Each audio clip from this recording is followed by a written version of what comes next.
জানেন কি কেন জগন্নাথ মহাপ্রভু একাই ৩০০ বছর ধরে মন্দিরের দ্বারে দাঁড়িয়ে আছেন? আপনি কি জানেন এর পেছনের রহস্য? আমরা বলছি পতিতপাবন মূর্তির কথা, যা আজও শ্রী মন্দিরের সিংহদ্বারে স্থাপিত। এর পেছনে লুকিয়ে আছে ৩০০ বছর আগের এক রাজার বুক ফাটা কান্না এবং এক মহৎ আত্মত্যাগের ইতিহাস। ঘটনাটি অষ্টাদশ শতাব্দীর। সেই সময় ওড়িশার আকাশ কালো মেঘে ঢাকা। বাংলার নবাব এবং মুঘলরা বারবার পুরী মন্দিরের ওপর আক্রমণ চালাচ্ছে। তাদের একমাত্র লক্ষ্য জগন্নাথের মন্দির ধ্বংস করা এবং হিন্দু ধর্মের অবমাননা করা। সেই সময় পুরীর গজপতি রাজা ছিলেন দ্বিতীয় রামচন্দ্রদেব। তিনি কেবল রাজাই ছিলেন না, তিনি ছিলেন জগন্নাথের আদ্যসেবক। প্রভুর সেবা করাই ছিল তার জীবনের একমাত্র ব্রত। কিন্তু ভাগ্যের পরিহাসে ১৭৩১ সালে বাংলার নিষ্ঠুর নায়েব নাজিম তাকি খান পুরী আক্রমণ করেন এবং ছলনা করে রাজাকে বন্দী করেন। তাকি খান জানত রাজাকে দুর্বল করতে পারলেই মন্দির দখল করা সহজ হবে। সে রাজার সামনে এক ভয়ানক শর্ত রাখল। সে বলল, হে রাজা, তোমার সামনে দুটি পথ খোলা আছে।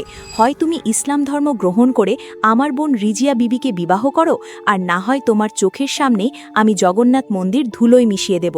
রাজা রামচন্দ্রদেব এক মহা সংকটে পড়লেন। একদিকে তার নিজের ধর্ম, জাত ও সম্মান, অন্যদিকে তার প্রাণের ভগবান জগন্নাথ এবং হাজার হাজার প্রজার প্রাণ। উড়িয়া জাতি এবং শ্রী মন্দিরকে বাঁচাতে রাজা হাসি মুখে নিজের ধর্ম ত্যাগ করলেন। তিনি রিজিয়া বিবিকে বিবাহ করলেন এবং ধর্মান্তরিত হয়ে তার নতুন নাম হল হাফিজ কদর বেগ। মন্দির ও প্রজার রক্ষা পেল, কিন্তু রাজা মন্দিরে প্রবেশের অধিকার হারালেন। ধর্মান্তরিত হওয়ার কারণে মন্দিরের নিয়ম অনুযায়ী তিনি এখন অশুদ্ধ বলে গণ্য হলেন। রাজা রোজ সিংহদ্বারের বাইরে দাঁড়িয়ে অঝরে কাঁদতেন।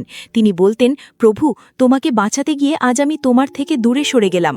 মন্দিরের সেবায়িতরা নিয়মে বাধা ছিলেন। প্রভু এক প্রধান পুরোহিতকে স্বপ্ন দিলেন, আমি আমার পরম ভক্তকে এই অবস্থায় দেখতে চাই না, আমি তাকে দেখা দিতে চাই। তখন মুখ্য সেবকদের সিদ্ধান্তে সিংহদ্বারের সামনে জগন্নাথের একটি নতুন প্রতিমা স্থাপন করা হলো, যার নাম দেওয়া হলো পতিতপাবন, যিনি পতিতদের পবিত্র করেন। এর উদ্দেশ্য ছিল যাদের মন্দিরে প্রবেশের অনুমতি নেই, জগন্নাথ মহাপ্রভু যেন স্বয়ং দ্বারে এসে তাদের দর্শন দিতে পারেন। আজও ৩০০ বছর পরেও পতিতপাবন জগন্নাথ সিংহদ্বারে দাঁড়িয়ে আছেন, যা আমাদের মনে করিয়ে দেয় যে তিনি সকলের ভগবান, সে যেই হোক না কেন।